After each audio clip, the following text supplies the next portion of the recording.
থমথমে পাহাড়ে বন্ধ দোকানপাট, ব্যবসা বাণিজ্যে বিপুল ক্ষতি। খাগড়াছড়ি রাঙামাটি দ্বিতীয় দিনের সড়ক অবরোধে চলছে না যানবাহন। সাজেকে আটকা প্রায় ১৪০০ পর্যটক। শেয়ার বাজারে কাটছে না হতাশা, কারসাজিতে জড়িতদের বিরুদ্ধে ব্যবস্থার দাবি। দেশের অর্থনীতি ভালো না থাকার মাশুল গুনছে বিনিয়োগকারীরা, মত বিশেষজ্ঞের। নতুন মাইল ফলকে স্বর্ণের দাম ১ লাফে প্রতি ভরি বাড়ল ৩,১৪৯ টাকা। ২২ ক্যারেটের দাম পড়বে ১,৩৩,০০০। বিশ্ববাজারেও অস্থিরতা। বাংলাদেশ ভারত ট্রেন চলাচল বন্ধ, ২ মাস ধরে বিপাকে রোগী, ব্যবসায়ী ও পর্যটক। যোগাযোগেও সাড়া নেই নয়াদিল্লির, বলছেন রেল কর্তৃপক্ষ। এবং সরবরাহ সংকটের মধ্যে বাড়তি চাহিদার কারণে বিশ্বব্যাপী বাড়ছে দুগ্ধজাত পণ্যের দাম। সপ্তাহ ব্যবধানে বেড়েছে 0.৮%। অগস্টে বিক্রি হয়েছে সর্বোচ্চ দামে।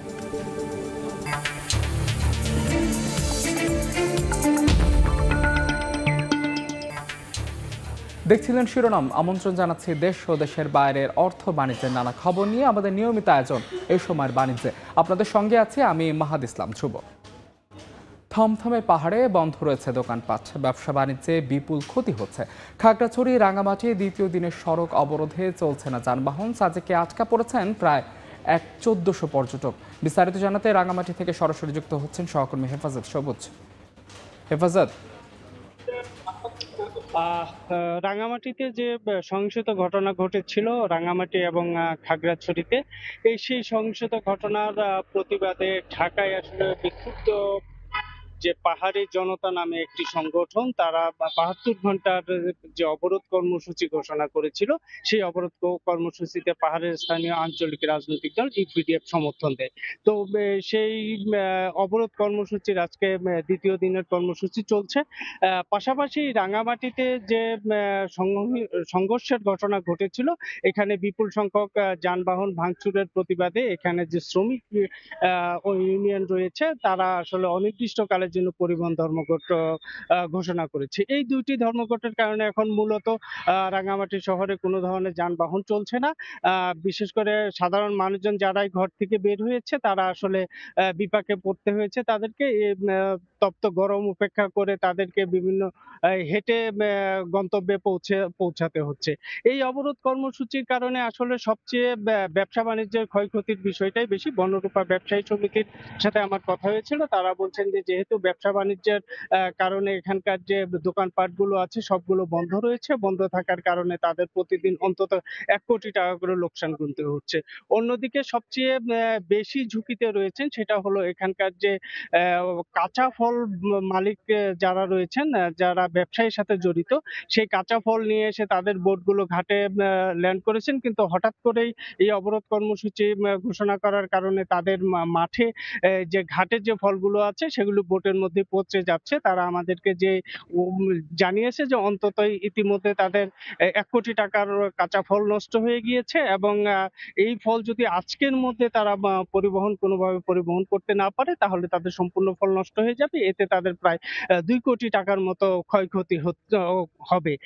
আরেকটি বিষয় এখানে আমি জানিয়ে রাখি যে যেহেতু কাপ্তাই হ্রদে এখন মৎস্য আহরণ চলছে, এই কারণে বিশেষ বিবেচনায় কাপ্তাই হ্রদের যে কাঁচা মাছ হওয়ার কারণে মাছ পরিবহনের জন্য একটা বিশেষভাবে অনুমতি দেওয়া হয়েছে, যাতে বিশেষভাবে তারা মাছগুলো পরিবহন করতে পারে। তো কাঁচামাল সমিতির যে নেতারা রয়েছে, তাদের দাবি যে মাছের ন্যায় তাদেরকেও যেহেতু কাঁচা পণ্য সেটা পরিবহন করার যাতে সুযোগটা তাদেরকে দেওয়া হয়, না হলে তারা ব্যবসায়িকভাবে ব্যাপক ক্ষতি হবে। তো এই রাঙামাটিতে যে অবরোধ কর্মসূচি, এর কারণে এখানে যে ধরনের ক্ষয়ক্ষতি হচ্ছে তা নিয়ে এই ছিল আমার কাছে সর্বশেষ। সরাসরি যুক্ত ছিলাম রাঙামাটিতে, জানছিলাম সেখানকার সবশেষ খবরাখবর। দেশের শেয়ার বাজারে হতাশা কাটছেই না। কারসাজিতে জড়িতদের বিরুদ্ধে ব্যবস্থা নেওয়ার পাশাপাশি বাজার চাঙ্গা করতে উদ্যোগ নেওয়ার দাবি জানিয়েছেন বিনিয়োগকারীরা। তবে বিশেষজ্ঞরা বলছেন মূলত দেশের অর্থনীতি ভালো না থাকার মাশুল গুনছে পুঁজি বাজার। নিজেদের শেয়ার বিক্রি করে ফের বিনিয়োগ করেনি এমন বিও অ্যাকাউন্টের সংখ্যা গেল ১৪ কার্যদিবসে বেড়েছে ৬,৪৩৪টি। এর আগে গেল ১১ আগস্ট থেকে ১৪ কার্যদিবসে আসার পালে হাওয়া লাগিয়ে আবারও বাজারে ফিরেছিলেন ৯,০৮৯টি বিও অ্যাকাউন্টধারী। অর্থাৎ হাসিনা সরকারের পতনের পর শেয়ার বাজার খানিকটা চাঙ্গা হলেও আবারও বিনিয়োগকারীদের ঘিরে ধরেছে হতাশা। এখনকার এই পরিস্থিতিতে বাজার সার্বিকভাবে আনস্টেবল। যদিও আমাদের দেশে একটা সরকারের পরিবর্তন হয়েছে, মানুষ আশা করেছে যে পরিবর্তনের সাথে সাথে শেয়ার বাজারের একটা পরিবর্তন হবে, কিন্তু আসলে জনগণের যে আশার সে প্রতিফলন আমরা দেখছি না। আমরা যারা রিটায়ার্ড কইরা আমরা এই শেয়ার বাজারে আসছি, কিছু বিনিয়োগ করব, সৎভাবে ব্যবসা করব, আমাদের আস্থার জায়গাটা যেন ফিরে আসে। মন্দাভাবের কবলে পড়া ঢাকার শেয়ার বাজারে গেল সপ্তাহের 4 কার্যদিবসের 3 দিনে দৈনিক লেনদেন 733 কোটি 40 লাখ টাকা থেকে বুধবার নামে 553 কোটি 66 লাখ টাকায়। বৃহস্পতিবার অবশ্য আবার বেড়ে 594 কোটি 77 লাখ টাকায় ঠেকে ঢাকার পুঁজিবাজারের দৈনিক লেনদেন। তবে গেল সপ্তাহে বাজার মূলধন আর প্রধান সূচক বেড়েছে খানিকটা। উত্থান পতনের এমন দোলাচলে যখন দুলছে দেশের শেয়ার বাজার, তখন এজন্য শুধু কারসাজিকে দায়ী করতে চান না ইনভেস্টমেন্ট কর্পোরেশন অব বাংলাদেশের চেয়ারম্যান। এখনকার লেভেলে মানে ইকোনমির সঙ্গে যদি তুমি মিলাই দেখো তাহলে খারাপ ভালো পজিশনে আছে শেয়ার বাজার। অনেকে বলতে এটা তো ডিপ্রেসড অবস্থা, ডিপ্রেসড না, ঠিক, ইট ইজ ওকে। এখন জুয়ারি নির্ভর শেয়ার বাজার হলে এটা আরেকরকম হতো, যেটা গত 7-8 বছর হয়ে আসতেছিল। বিনিয়োগকারী নির্ভর শেয়ার বাজার আমরা যদি ডেভেলপ করতে চাই তাহলে 600-700-800 কোটি টাকার টার্নওভার ইট ইজ ওকে। দেশের সার্বিক অর্থনৈতিক কর্মকাণ্ড শক্তিশালী না হলে শেয়ার বাজারও কখনো ঘুরে দাঁড়াবে না, এমন বিশ্লেষণ এই পুঁজিবাজার বিশেষজ্ঞের। আমি আশা করতেছি ভালোর দিকে যাবে, তো আমাদের ফরেন এক্সচেঞ্জ যা বাড়বে, ইনফ্লেশন কিছুটা হলেও কমবে, জিডিপি গ্রোথ রেট একটু ভালো হবে। সবকিছু মিলিয়ে আমাদের যদি ম্যাক্রো ফান্ডামেন্টাল যেগুলোকে বলি, এগুলো যদি আমাদের পক্ষে আসতে থাকে তাহলে সেটার একটা মানে প্রভাব শেয়ার বাজারেও পড়বে। গেল সপ্তাহের লেনদেনে অবশ্য আগের সপ্তাহের মতো দাম বৃদ্ধির শীর্ষ 5 কোম্পানির মধ্যে জেড ক্যাটাগরির কোনো প্রতিষ্ঠান না থাকলেও দাম কমতির তালিকায় থাকা শীর্ষ 5 কোম্পানির মধ্যে 3টি ছিল সবচেয়ে ভালো মানের তালিকাভুক্ত প্রতিষ্ঠান, অর্থাৎ এ ক্যাটাগরির প্রতিষ্ঠান। কামরুল হাসান সবুজ, সময় সংবাদ, ঢাকা। নতুন মাইল ফলকে স্বর্ণের দাম এবার দেশের বাজারে 1 লাফে প্রতি ভরির দাম বাড়ানো হলো 3,149 টাকা। এতে রেকর্ড গড়ে 1 ভরির দাম ছাড়ালো 1,33,000 টাকা। বাজুস জানিয়েছে আজ থেকেই নতুন দামে বাজারে কেনা বেচা চলছে স্বর্ণর। এদিকে বিশ্ব বাজারে লাফিয়ে লাফিয়ে দাম বেড়ে প্রথমবারের মতো 1 আউন্স স্বর্ণের দাম শনিবার ছাড়িয়ে গেছে $2,600।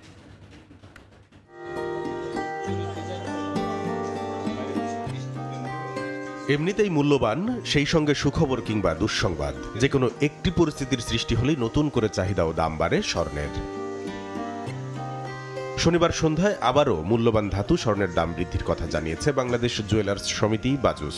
এবার ভরিতে বাড়ানো হয়েছে 3,149 টাকা। এতে 22 ক্যারেটের 1 ভরি স্বর্ণের দাম দাঁড়িয়েছে 1,33,051 টাকায়, যা দেশের ইতিহাসে এখন পর্যন্ত সর্বোচ্চ। গণমাধ্যমে পাঠানো বিজ্ঞপ্তিতে জানানো হয়েছে রোববার থেকে নতুন দাম বাজারে কার্যকর হবে। এবারও দাম বৃদ্ধির জন্য দেশের বাজারে তেজাবি স্বর্ণের বা পিওর গোল্ডের দাম বৃদ্ধিকে দায়ী করেছে সংগঠনটি।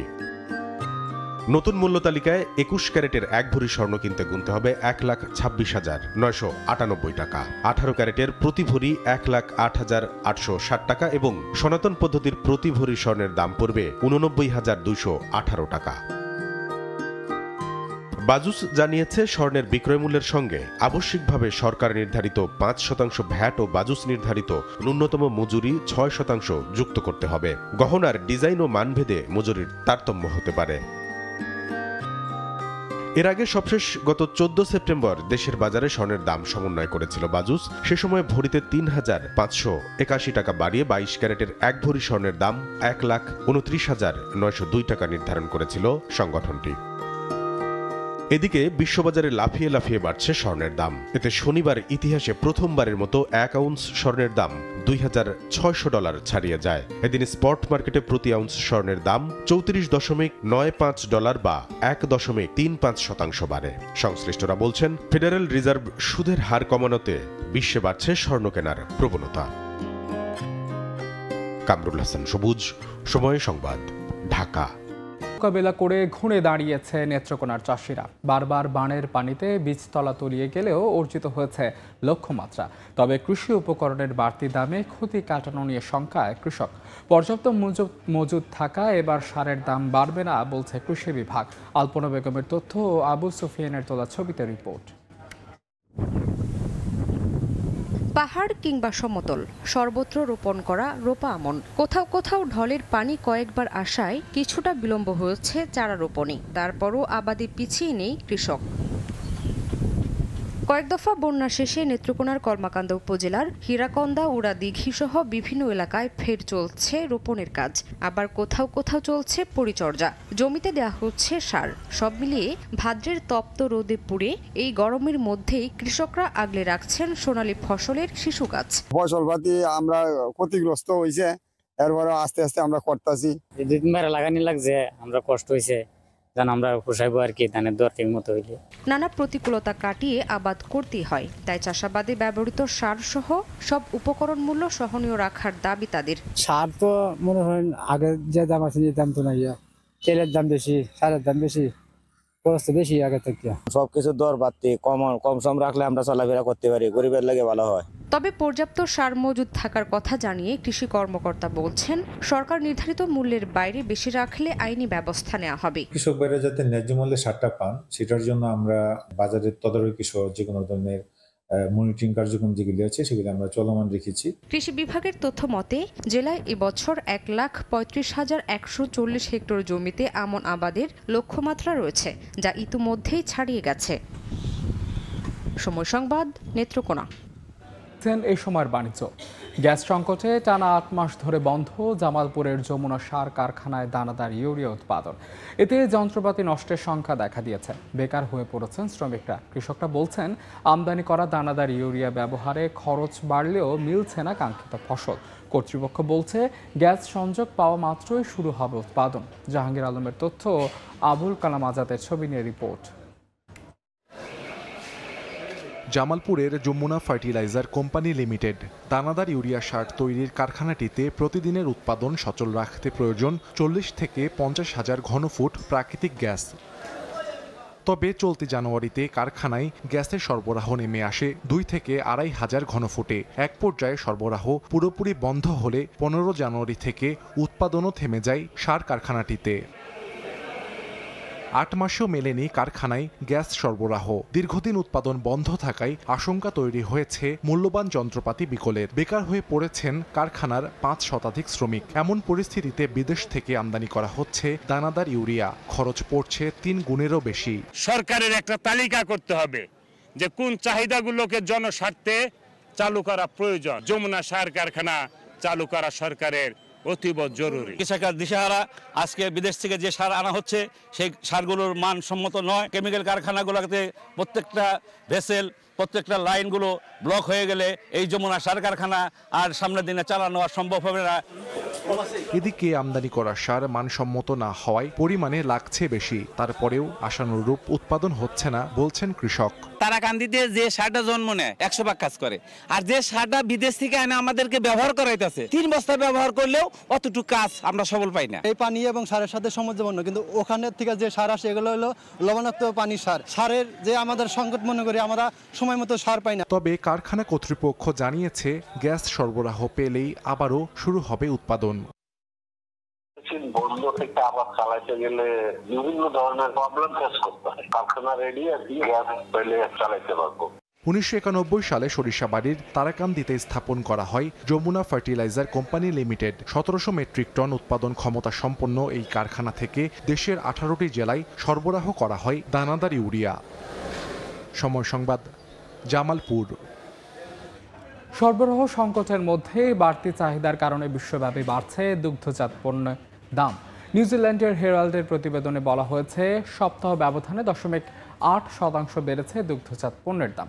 এদিকে এফএওর মাসিক প্রতিবেদনে জানিয়েছে, গেল অগস্টে বছর ব্যবধানে সর্বোচ্চ দামে দুগ্ধজাত পণ্য বিক্রি হয়েছে বিশ্ববাজারে। নানা ব্র্যান্ডের গুঁড়ো দুধ, ল্যাকটোজ, পনির, বছরব্যাপী এসব পণ্যের ব্যাপক চাহিদা থাকে বিশ্ববাজারে। কখনো উৎপাদনে ঘাটতি, আবার কখনো সময়মতো সরবরাহ না পাওয়ার শঙ্কার বিপরীতে চাহিদা বৃদ্ধি। এসব কারণে বেড়ে যায় পণ্যের দাম। এমন নানা কারণে দুগ্ধজাত পণ্যের বিশ্ববাজারে দেখা যাচ্ছে দাম বৃদ্ধির প্রবণতা। গ্লোবাল ডেইরি ট্রেড জিডিটির নিলামের তথ্য বিশ্লেষণ করে দ্য নিউজিল্যান্ড হেরাল্ড বলছে, গেল সপ্তাহে দুগ্ধজাত পণ্যের দাম 0.8% বাড়ার পাশাপাশি আন্তর্জাতিক বাজারে বেড়েছে চাহিদা ও বিক্রি। এ সময়ে 38,814 টন দুগ্ধজাত পণ্য বেচাকেনা হয়েছে। প্রতি টনের গড় মূল্য পড়েছে $3,883। এর আগের নিলামে $3,833 গড় মূল্যে বিক্রি হয়েছিল 38,346 টন দুগ্ধজাত পণ্য। গত সপ্তাহের নিলামে নিউজিল্যান্ডের কৃষকদের মালিকানাধীন একটি বহুজাতিক ডেইরি প্রতিষ্ঠান ফন্টেরার ননিযুক্ত গুঁড়া দুধের দাম সপ্তাহ ব্যবধানে বেড়েছে 1.5%। টন প্রতি গড় মূল্য পৌঁছেছে $3,448। এর আগের নিলামে পণ্যটির দাম 2.5% কমেছিল। তাদের ননি ছাড়া গরু দুধের দামও 2.2% বেড়েছে।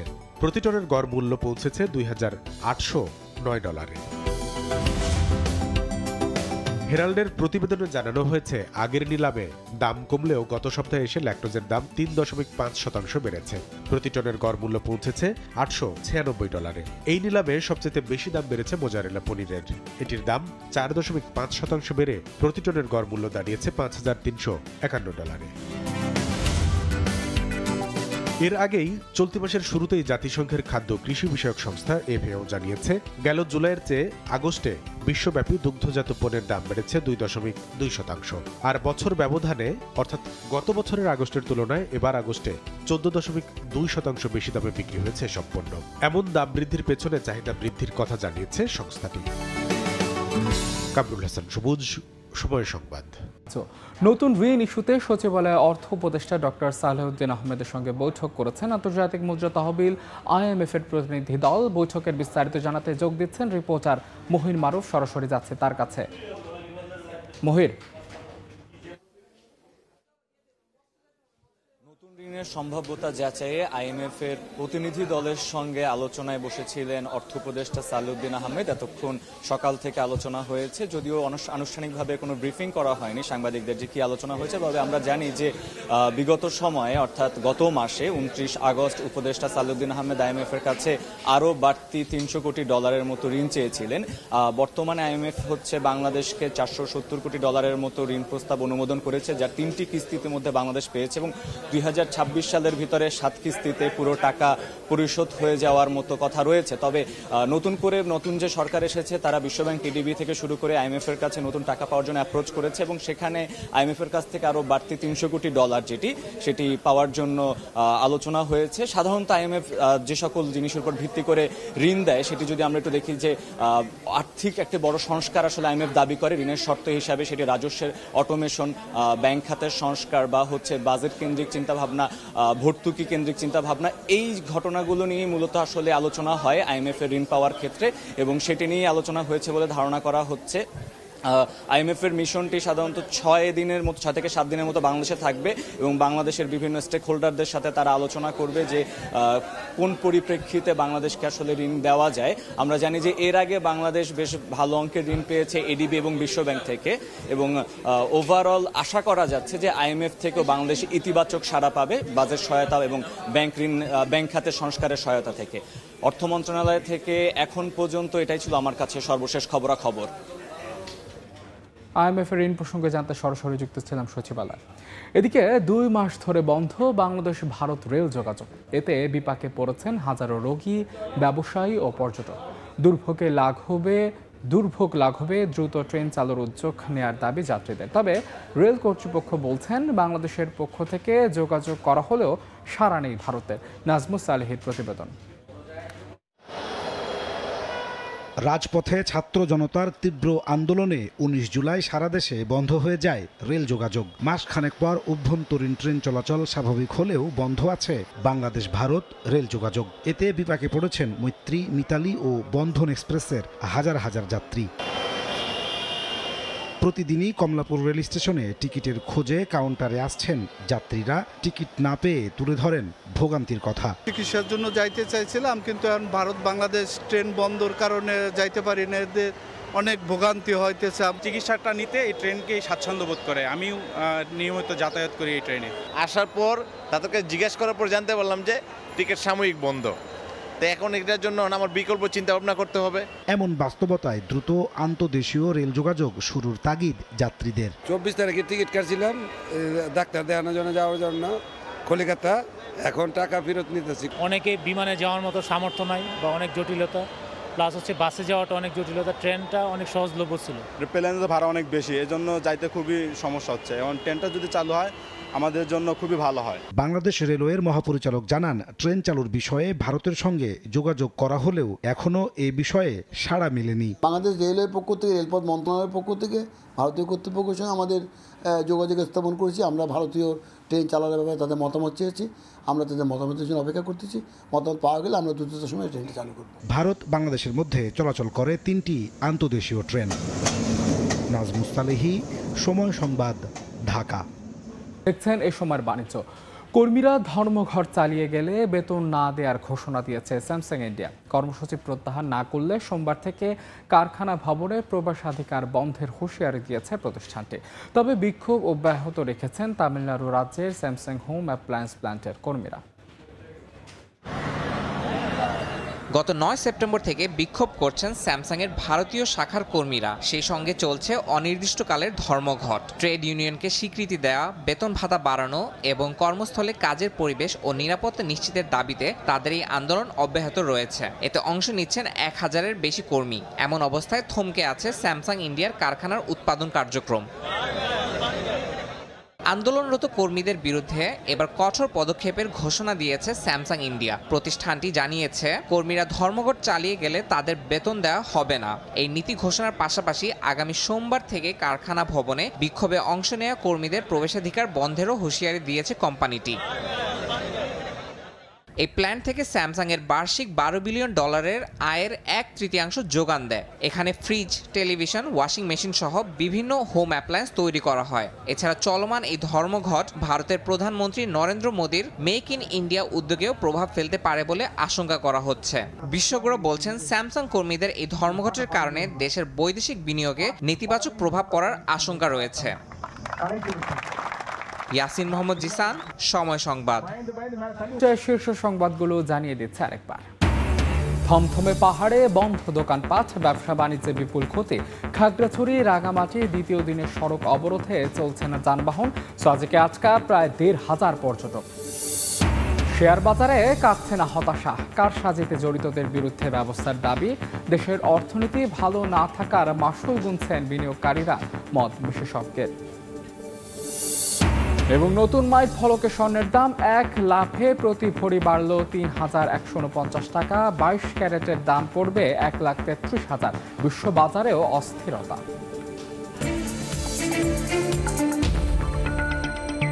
এই ছিল এই সময়ের বাণিজ্যের সঙ্গে থাকুন সময়।